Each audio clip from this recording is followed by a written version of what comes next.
Hi everyone and welcome to Uncodemy, India's number 1 IT training company. आज की video में हम एक बहुत ही इम्पोर्टेंट कॉन्सेप्ट के बारे में बात करेंगे जिसको इंटरव्यूज़ में बहुत ज़्यादा पूछा जाता है पाइथन से, और वो है कि what is PEP 8।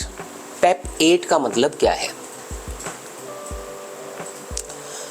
So PEP is an acronym where P stands for Python, E stands for enhancement and P stands for proposal 8.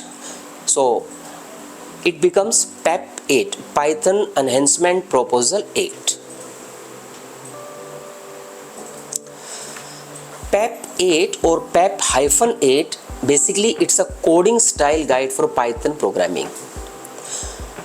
हम ये चाहते हैं कि जितने भी पाइथन डेवलपर्स हैं उन सबका कोड एक जैसा दिखे ताकि उसको समझना सभी के लिए आसान हो। तो स्पेसिफिकली कोड स्टाइल करने के लिए कुछ रूल्स बनाए गए हैं और वो सारे के सारे रूल्स हमें PEP 8 डॉक्यूमेंट में मिलेंगे। And this document was written in 2001 by Guido and Rossum, who is the creator of Python programming language. Along with him, Barry Warsaw and Elisa Coglan created this PEP 8 document.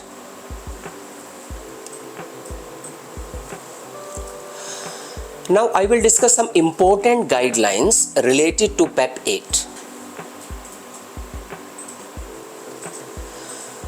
इसके अंदर जो सबसे पहला guideline आता है वो है कि use 4 spaces for indentation.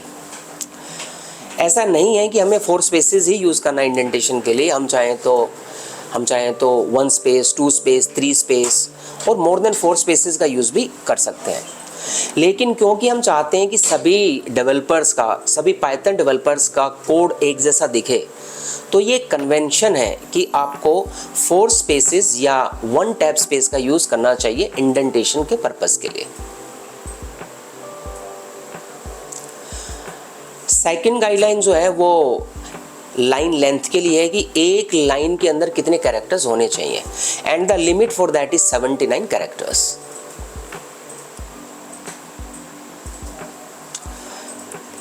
Third जो गाइडलाइन है वो वेरिएबल्स के नाम को लेकर है कि use a lower case single letter word और words, separate words with underscores if you are using more than one word in your name, and this is done to improve the readability of your variables.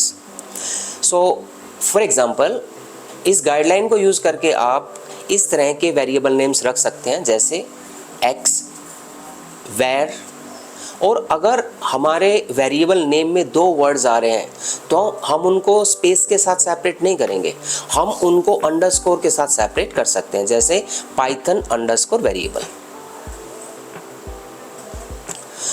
Fourth guideline जो है वो functions को लेकर है कि use a lower case word और words, separate words by underscores to improve readability for functions.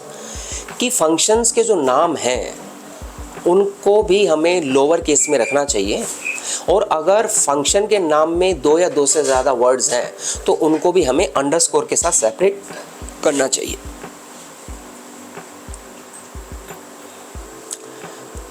Fifth जो guideline है वो क्लास के नाम के लिए है कि जो हम क्लास बनाते हैं ऑब्जेक्ट्स बनाने के लिए, क्लास के नाम का पहला लेटर अपर केस होना चाहिए, और अगर उसमें आप 2 वर्ड्स यूज़ कर रहे हैं तो यहाँ पे हम अंडरस्कोर का यूज़ ना करके जो हमारा सेकंड वर्ड है उसके फर्स्ट लेटर को भी अपर केस में ही रखेंगे।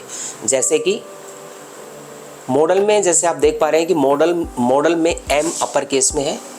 पाइथन क्लास में 2 वर्ड्स हैं, पाइथन और क्लास। पाइथन का P अपर केस है और क्लास का C अपर केस है।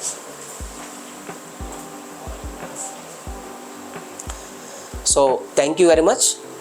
आज के वीडियो में बस इतना ही, फिर मिलेंगे आपसे। For free career counseling or demo sessions, call or WhatsApp on this number